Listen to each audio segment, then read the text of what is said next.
out this week. So the Xbox Series S and X. What are they saying? I always forget. They've been saying it. There's a standard way that they're saying it. There is Xbox Series S, SX, or I can't remember. Well, there's a way to say it. There's a way to say it verbally, and there's a way to write it. So yeah, the way to write it is very clear. I don't know what they're saying verbally. I can't recall, but there's a specific style that they're all saying it in unison. Xbox Series. So yeah, like this week, and like I have to hand it to Microsoft. I think they've done a really great job at being very open and talking about the systems, the UI, the controllers, the games, the consoles, much better than the way that PlayStation's been doing it. Although from the results, maybe PlayStation's been doing a better job because it gets more engagement, the PlayStation announcements. But yeah, this week, the Xbox team, they walked through pretty methodically the interface, booting up the system. That's one thing I've always found with people's hands-on. They've always said, I can't show you like turning on the machine. I can only show you when the machine's on. So I was like, okay, they're waiting to share, booting the console up. But I think, didn't they boot it up from basically like the sleep mode though? They didn't boot it up from the beginning. Yeah, correct. Yeah, correct. Yeah. And I think everyone would expect that, right? Oh yeah, but I just want to clarify that as well. Yeah, sure. And for me, I don't have an Xbox One, so I'm not familiar with the interface. But I don't know, it just seems like a pretty stock standard tiles type of interface. Exactly the same. Very zippy. Yeah, I'm not familiar with the Xbox One though. With one exception, which we'll mention. So. With a dynamic background, is that right? Yes. So, which I think is like, when they said that, I'm like, okay. I don't know. I just didn't really think it was that interesting. No, like it was a small thing though, but I like the reason I like it is because it's similar to if you set up Windows. Sometimes it'll be like, oh, what color theme do you want? It's the same kind of thing there, and then basically means, okay, if you've got like a purple color theme, it can have a dynamic. I do hope there's still customization options for doing other things there. But when I say it's exactly the same as Xbox One, it's exactly the same as Xbox One now because they've updated Xbox One to this interface. But just I guess to cover from someone that is using Xbox One now is basically it's gonna be the same. But anyone that's going, didn't have an Xbox One, this would have been I think a lot more insightful. And that's why I'm keen to get your take on some of it. One thing I found very disappointing is that they focused when they were showing gameplay of games, which wasn't the main focus of this, I'll admit. Like they chose Gears 5, which does look fantastic. Don't get me wrong. Yeah. They showed Subnautica, which I know is a very popular game, but I'm like, of all the games, you show a game that clearly has pop-up like straight away when you go in, you're like, really? You couldn't have chosen anything else? Even State of Decay probably would have been better, And look, I know you're a huge Xbox fanboy, but I don't have an Xbox One. I actually have so many consoles, it's insane. Like when I actually started to look through what I have.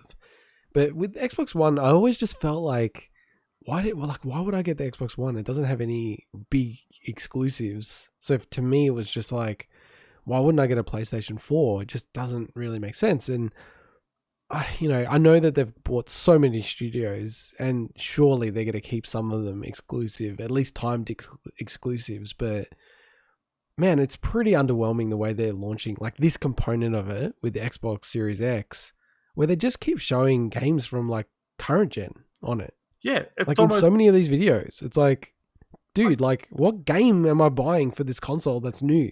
Like, like Demon's Souls looks insanely good. Yeah, what I mean. And you can go genuinely, you can only play that here. I understand Gears 5, right? Because they've done a lot of work on that, right? Sure. Why not show Valhalla?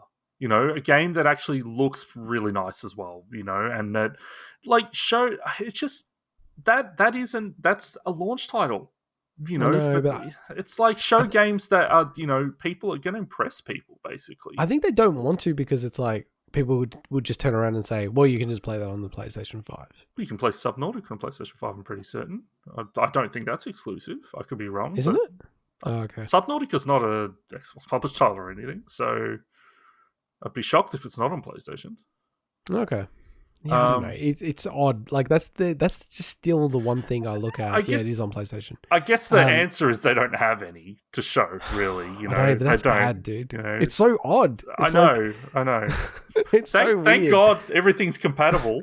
Like they came out saying that they've put 500,000 hours of testing to basically say everything's compatible. So at least you know that if you have those games, you've got something to play. But for people that are brand new to the Xbox platform, they better have Game Pass. You know, if they don't have Game Pass, then I mean, you better like Valhalla, or you better like the Falconeer, which is apparently, you know, a pretty nice looking game. But I just it's a really odd situation. And before we move on, like the 500,000 hours, I was super impressed by that. Like, so that's excluding the Kinect titles, but you know, essentially, you know, just, you know, being a business head, you know, there's 2,000 work hours in a year. So when I saw the 500,000 plus hours, I was like, wow, that's literally the equivalent of 250 people working on an entire year just testing. And then, you know, I'm not saying that's how they organized it, but essentially that's the equivalent of a team of 250 people working on it for a whole year, testing every game that they could. I'm like, that's impressive. I love that.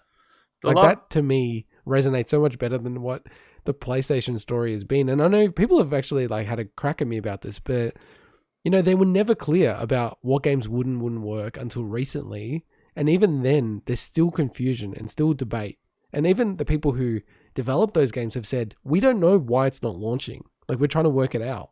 And you had Ubisoft this week retract a statement around that as well. Correct. It's like they said, these games may have errors, and it was a lot of games, Assassin's Creed games actually, and they're like, and they got removed. So you're like, what's going on?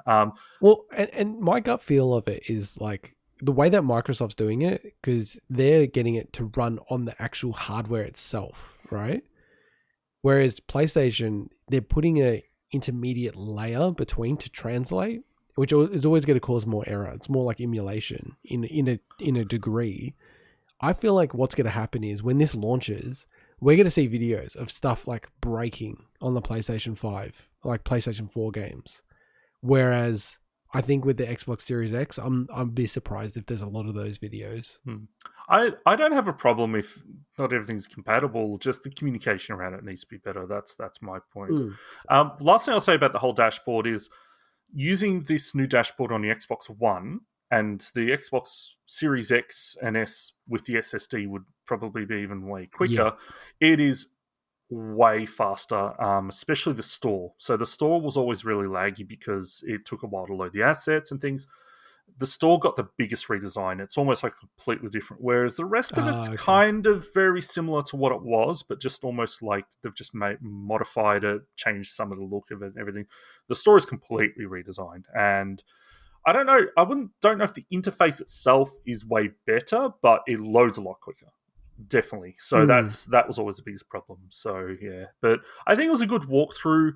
But just like I think I may have said it when we talked about PlayStation UI, I think it was last week, that it unfortunately you don't get the new console feel if you're already using it in the last gen. That's the only thing for me. But yeah. And you know, like that's a weird thing about the Xbox Series X and the S. It just feels very utilitarian. Like the way it looks, the way it functions, like, you know, if you want to put it on the side, just put it on the side. It doesn't look as good, but it is what it is. You know, the interface, we'll just use the last one. The controller. Like, and you know, having said this, and I want to bring up the controller later when I'm talking about the Ori review. Controller's great, Xbox One controller. Like, I haven't even used it, and I'm almost happy to concede it's the best controller out there. So just from everything that people say. But I just want to clarify. You saying we'll use the old one? It's less that and more they update. Like this is the new interface, but they just gave it to the Xbox One as well.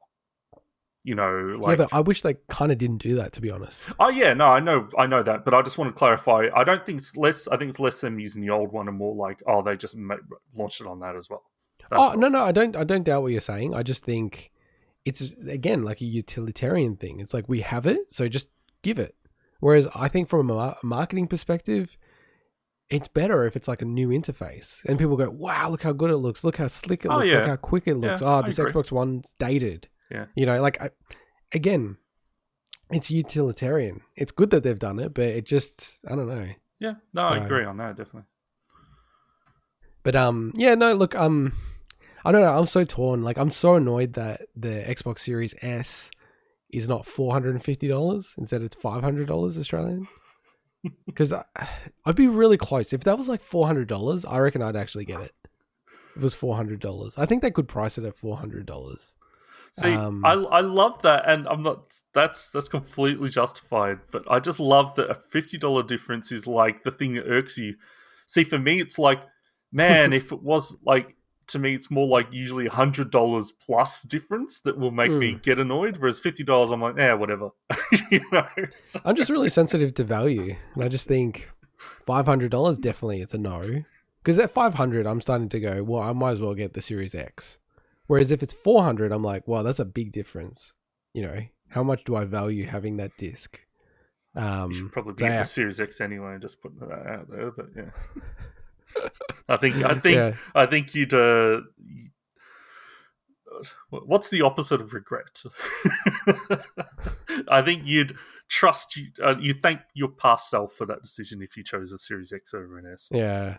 But then I'm getting back to this whole thing of like with Game Pass, so many of the games are coming to PC now.